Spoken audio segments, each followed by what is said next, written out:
Start. चलिए, आज का हमारा पोइम है grandmother's house. Grandmother's house, दादी माँ की घर, या ये भी कह सकते हैं नानी माँ की घर। अब ये किसका घर है पता नहीं, ये अंग्रेजी लैंग्वेज होता बड़ा अजीब है। ये ग्रैंड मदर हाउस ये दादी माँ का है कि नानी माँ का पता ही नहीं। सबसे बढ़िया हम लोग का हिंदी है, दादी को दादी, नानी को नानी। नानी जी कंफर्म नानी ही आएंगे, दादी जी कंफर्म दादी। बोल देंगे ग्रैंड मदर तो दादी बोलेगी हमको बुलाया कि नानी बोलेगी हमको बुलाया, कंफ्यूजन है। तो चलिए खैर कोई बात नहीं, हम लोग अंग्रेजी पढ़ रहे हैं। तो हम लोग का आज का पोएम है ग्रैंड मदर्स हाउस, दादी माँ की घर। यहाँ पर जो बात है लगभग दादी माँ वाली है। कंपोज्ड बाय कमला दास। हमारी जो कवयित्री है वो है कमला दास।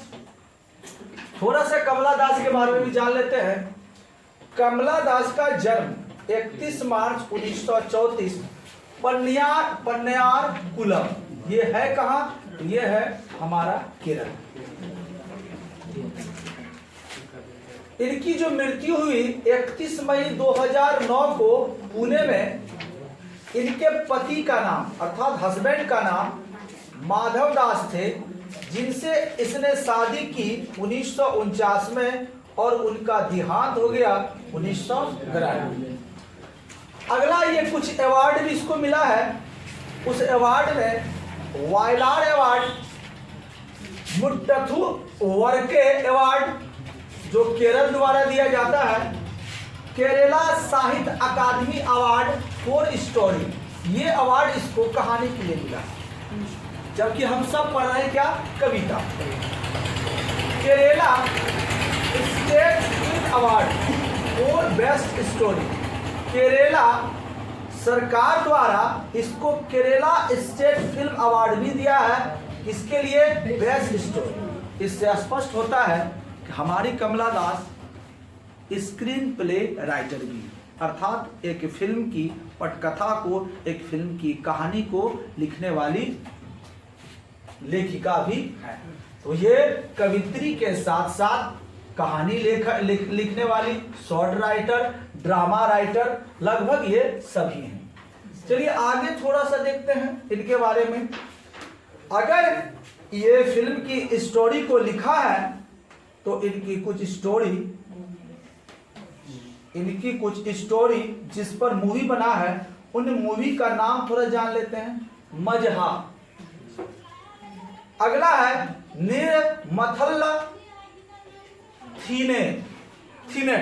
निर्मथल थीनट पोकल, हाउस ऑफ स्टोरीज, रामा रावणन और माय लेंथम। ये कुछ मूवी की कहानी है जो कमला दास द्वारा लिखी गई। अब थोड़ा सा आगे पढ़ लेते हैं कि कमला दास है क्या। कमला दास was an Indian poet in English as well as author in Malayalam. Kamala Das was an Indian poet, यह एक भारतीय कवित्री। क्लियर? इन इंग्लिश, ये अंग्रेजी के साथ साथ as well as मलयालम की भी लेखिका है। ये अंग्रेजी में तो स्टोरी और पोइम को लिखी ही है, साथ ही साथ अपने मदर लैंग्वेज मातृभाषा मलयालम में भी बहुत सारी कविताओं की रचना और बहुत सारी कहानियों को इसने लिखा। मलयालम केरल की राजभाषा है और ये हमारी कवित्री मलयालम से ही क्या कर रही है? बिलोंग। कुछ फैक्ट्स और जान लेते हैं कमला दास के बारे में। कमला दास शुरू में हिंदू थी। क्या थी? हिंदू में भी वह राजसी फैमिली से बिलोंग करती थी। मतलब उसके राजा, उसके दादा दादी या उससे पहले के संबंधी राजा हुआ करते होंगे। देखिए क्या है, conversion in Islam, she was born in a conservative Hindu, conversion in Islam, उसने अपना धर्म बदला और हिंदू को त्यागा और इस्लाम को क्या किया, अडॉप्ट किया। यहां पर कुछ बात है कि उनका जो जन्म हुआ है वह एक शुद्ध हिंदू परिवार में। किस प्रकार का फैमिली था, तो नैयर फैमिली। उनका जन्म नैयर फैमिली में हुआ था और वह बिलोंग करता था एक रॉयल एंसेंट्री, एक राजा, एक राजवंश से वह बिलोंग करती थी। सी एम्ब्रेस्ड, उसने एम्ब्रेस्ड, अपनाया इस्लाम को ऑन दिसंबर 11, 1999, दिसंबर 11, 1999, 11 दिसंबर 1999 को 65 वर्ष की उम्र में उसने हिंदू धर्म को त्याग दिया और इस्लाम धर्म को कबूल लिया। और इस्लाम धर्म को कबूलने के बाद उसने अपना नाम भी चेंज कर लिया। कमला दास से उसका नाम हो गया कमला सरैया। कमला सुरैया भी कहिए या सरैया भी। तो कमला दास से पूछा गया कि आप हिंदू धर्म को क्यों त्यागे, इस्लाम को आपने क्यों अपनाया। इसने बहुत बढ़िया इंटरव्यू भी दिया, ठीक है। उसका कारण पर हम जाना नहीं चाहते, लंबा कारण हो सकता है। अब हम बढ़ते हैं कविता की तरफ।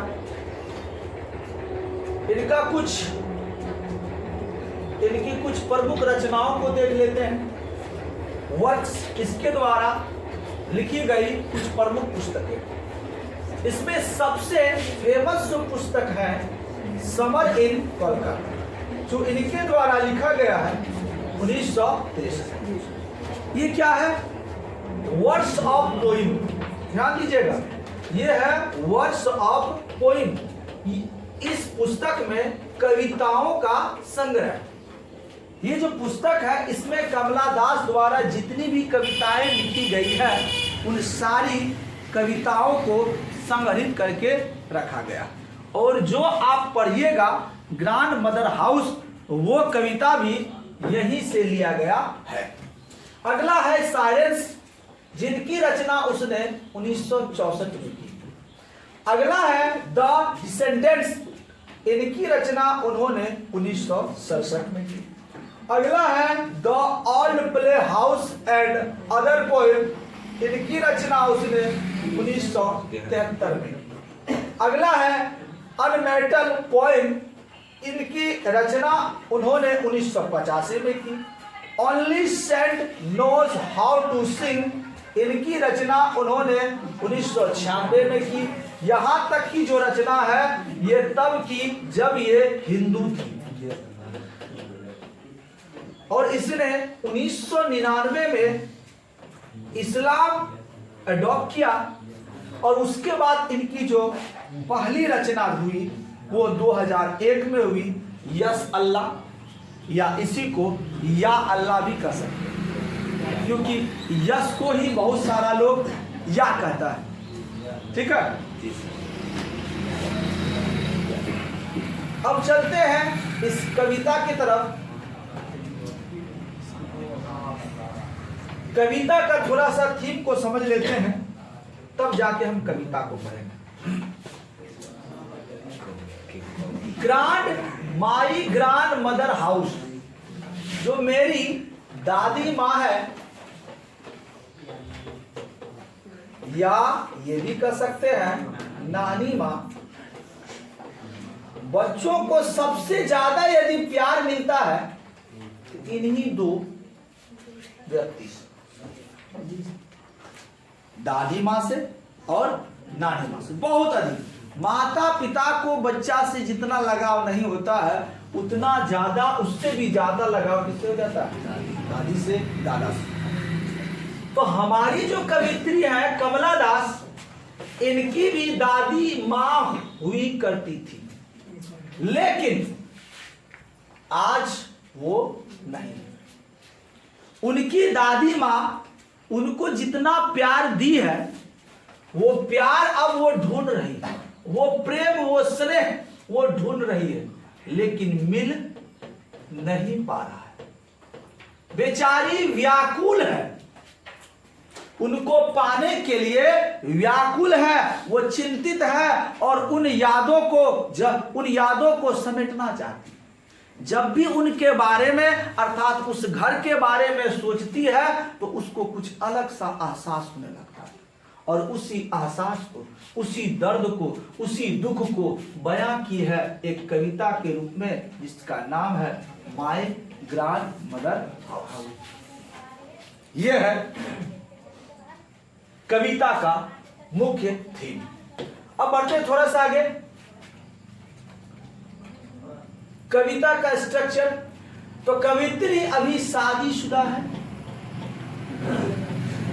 शादीशुदा, और ये अभी अपने पति के साथ रहती, और ये जिस घर का जिक्र कर रही हैं उस घर में कोई भी नहीं, लगभग इसी टाइप का घर होगा। वहां सन्नाटा है, क्योंकि जिस घर में इसको प्रेम मिल रहा था वहां प्रेम देने वाली उनकी दादी मां अब जीवित नहीं। यही से एक कविता का रचना किया, यही भाव से कवित्री ने एक कविता को रची है। चलते हैं इस कविता का पहला लाइन, क्या कह रही है हमारी कवित्री। देयर इज अ हाउस,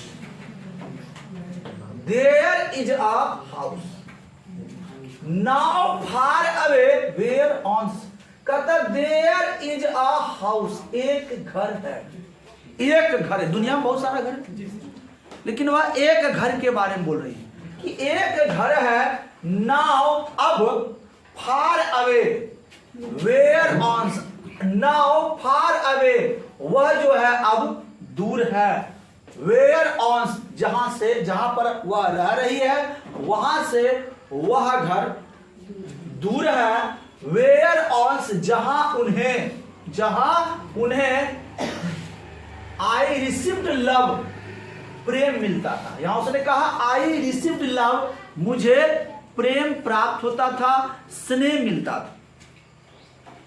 फिर से कवित्री क्या कह रही है कि एक घर है यहां से कुछ दूर जहां हमें कभी स्नेह मिला करता था। कहता दैट वोमैन डाइड, और वहां पर जो हमको स्नेह देती थी वह कोई और नहीं थी, एक औरत थी, और वह औरत मेरी ग्रैंड मदर थी। अब वो जीवित नहीं रही, शी डाइड, वह मर चुकी है। कहता the house withdraw into silence, अब उस घर में कोई रहा नहीं, उस घर में द हाउस, उस घर में विथड्रॉ फैल गया है, इनटू साइलेंस, सन्नाटा। उस घर में अब पूरी तरह से क्या फैल गया है, सन्नाटा, कोई भी नहीं रह रहा। जो हम रह रहे थे अब हम अपने पति के साथ वहां से कुछ दूर रह रहे हैं, हमारी दादी भी अब नहीं रही, वह घर है खंडहर के रूप में, सन्नाटा। आगे बढ़ते हैं। Snakes moved among books, I was then too young. अब ये बता रही है कि यहां पर अभी सांप इधर उधर भटक रही है। स्नैक मूव्ड अमंग बुक्स, किताबों के बीच, और कहता I was then too young, और यही चीज उस समय भी होता था।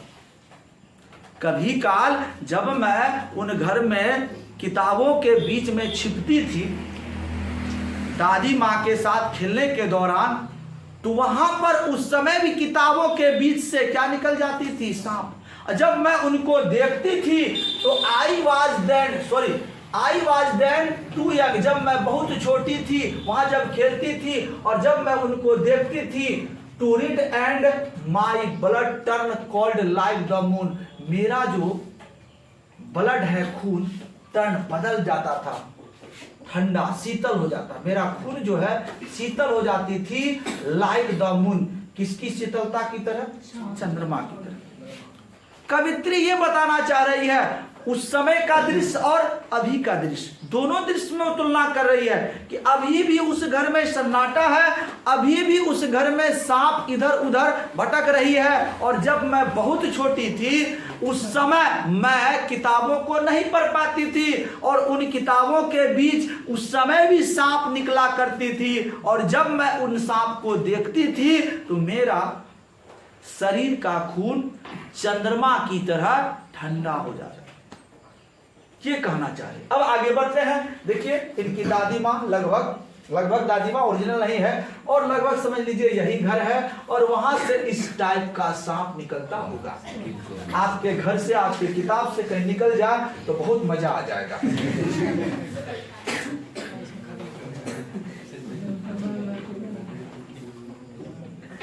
अब आइए, अब क्या कह रही है हमारी कवित्री? How often I think of going, how often, अक्सर, जब भी मुझे मौका मिल रहा है, जब भी मौका मिले, अक्सर मैं सोचती हूं ऑफ गोइंग, वहां जाने की। जिस घर में मुझे स्नेह मिल रहा था वो घर अभी हमसे दूर है और मैं अक्सर वहां जाने के लिए सोचती हूं। There to peer through blind eyes of a window। ये भी कह रहे आखिर मैं वहां जाके करूंगी क्या? कोई है तो नहीं, सन्नाटा है, सांप इधर उधर घूम रही है, हो सकता है उस सन्नाटा के अंदर और भी कुछ हो, लेकिन फिर भी वो जाना चाह रही है। लगाव, स्नेह, कहता देयर, वहां, to Pir through blind eyes of window. कहता पीर मतलब होता है झांकना, वह झांकना चाहती है through blind eyes of window, खिड़की की। ब्लाइंड आइज मतलब खिड़की की क्या, अंधी आंख होती है? ब्लाइंड आइज मतलब नहीं, खिड़की में जो छोटे छोटे छिद्र होते हैं, खिड़की में जो छोटे छोटे छिद्र होते हैं, उन छिद्रों से वह अंदर झांकना चाहती है। और अंदर झांक के क्या करेगी? सांप देखेगी? वो तो सपेरा के पास भी देख सकती है। आगे बढ़ते हैं। कहता just listen to the frozen air. वो जब झांकेगी उसके अंदर हवा जो है वो सिमटा होगा, हवा इकट्ठा होगा, हवा जमा होगा। वो हवा आज की नहीं होगी, वर्षों की। उसके अंदर वही फिजा होगी जिसमें उसकी दादी माँ की स्नेह होगी, प्रेम होगी, ममता होगी, और वह उन खिड़की से उनको देखेगी और वहां कान लगाएगी और उन जमे हुए हवा को, वो इकट्ठा फिजा को महसूस करेगी। ओहो, दादी का स्नेह, दादी का प्यार, दादी का प्रेम। ये नहीं कि वो सांप को देखेगी, महसूस। कहता है और in wild despair pick an armful of darkness. कहता और या ऐसा अगर वो नहीं करेगी, ये भी कर सकती है। इन वाइल्ड डियर, जो जंगल की तरह प्रतीत हो रही है दादी माँ की घर, खंडहर की तरह जहां अंधेरा है, उन अंधेरों में जो हवाएं हैं, फिजाएं हैं, उन हवाओं को पिक एन आर्मफुल, पिक मतलब जकर लेना चाहती है, आर्मफुल मतलब अपने बाहों में जकर के उन हवाओं को जकरा और कहा डार्कनेस टू, उन हवाओं को और उन अंधेरों को टू ब्रिंग इट हेयर, और उनको लाएंगे इट हेयर, यहां to lie behind my bedroom, और हम उनको कहां रख देंगे? अपने बेडरूम के अंदर। बिहाइंड माई बेडरूम, अपने बेडरूम के अंदर। लाइक अ ब्रूडिंग डॉग, और मैं क्या करूंगी?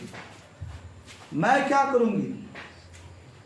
उन हवाओं को, उन अंधेरों को एक चिंतित कुत्ते, ब्रूडिंग डॉग का क्या होता है? चिंतित कुत्ते, चिंतित कुत्ते की तरह उनको महसूस करूंगी। कवित्री चिंतित कुत्ते क्यों कहा है? कुत्ता एक वफादार जानवर होता है।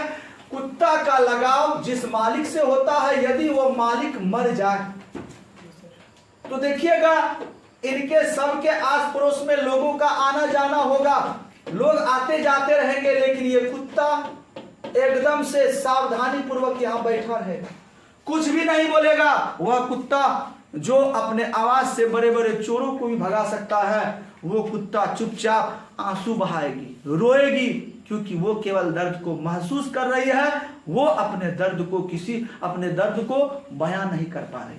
जबकि उसके बगल में उनकी बेटी, माँ वगैरह वगैरह जोर जोर से चिल्ला करके अपना दर्द को बयां करेंगी और उनको संभालने के लिए उसके पड़ोसी, उनके आस पड़ोस के लोग, उनके सगे संबंधी आएंगे। लेकिन एक कुत्ता जो अब रो रहा होगा, क्या उनको संभालने के लिए कोई आएगा?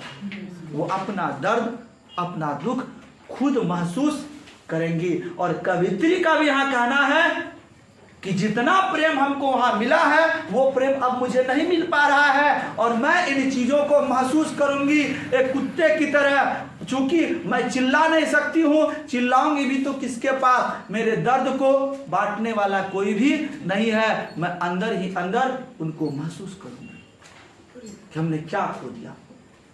काश वो दिन लौट करके आ जाए।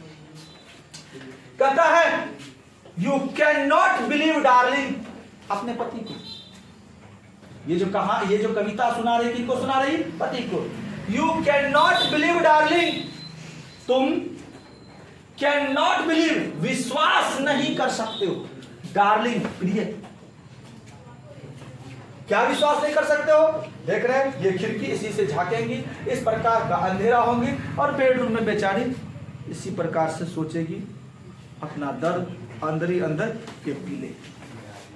तुम विश्वास नहीं कर सकती हो डार्लिंग, क्या? Can you that I lived in such a house? Can you, तुम विश्वास नहीं कर सकते हो डार्लिंग कि मैं I lived in such a house, मैं इन सच मतलब इस प्रकार का, अ हाउस मतलब एक घर, मैं इस प्रकार के घर में रहती थी जहां हमें क्या मिलता था? अथाह प्यार, वह प्यार जो मुझे तुमसे भी प्राप्त नहीं हो पाया। कहता है वाज प्राउड, मुझे उस घर पर आज भी क्या है? नाज। एंड लव्ड, मुझे आज भी उस घर से प्रेम है, क्योंकि उस घर से जो प्रेम, जो अफेक्शन, जो ममता हमें मिला है, वो कहीं मिलने वाला नहीं है और ना ही आज तक मिल पाया। मैं वैसे घर में रह रही थी। आई हैव लॉस्ट माई वे, और जब से मेरी दादी माँ गुजर गई, मैंने लॉस्ट, खो दिया, माई वे, अपने रास्ते, मैं अपने मार्ग को भूल गया, मैं अपने रास्ते को खो गया। मैं क्या कर रही हूं, मुझे कहां जाना चाहिए था, मुझे कोई दिशा निर्देश देने वाला भी नहीं रहा। कहता है एंड और बैग नाउ, आज मैं बैग भटक रही हूं, भीख मांग रही हूं। एट स्ट्रेंजर्स, अजनबियों के, दूर मतलब दरवाजे, अजनबियों के दरवाजों, वह अजनबी जिसको मैं जानती भी नहीं, उनके दरवाजे पर जा जाके मैं भीख मांग रही हूं। किसकी भीख? स्नेह की, प्रेम की, ममता की, जो मुझे मेरी दादी मां से मिल रही थी, आज वो मिल नहीं रही। कहता receive love at least in small chain, और मुझे वहां से कुछ प्रेम मिले, कुछ स्नेह मिले, कम से कम, एटलीस्ट कम से कम, थोड़ा से थोड़ा सा मेरा सा जिंदगी में परिवर्तन तो आए। यह है कवित्री की इच्छा। वह जाना चाहती है, वहां से समेट के लाना चाहती है, और वो स्नेह को महसूस करके जो उनका जिंदगी बोरिंग हो चुका है, ऐसा लग रहा है अब जी कर क्या करें, कम से कम उनके जिंदगी में परिवर्तन तो आए। इसी के साथ आपका ये ग्रैंड मदर्स हाउस पोएम समाप्त होता है।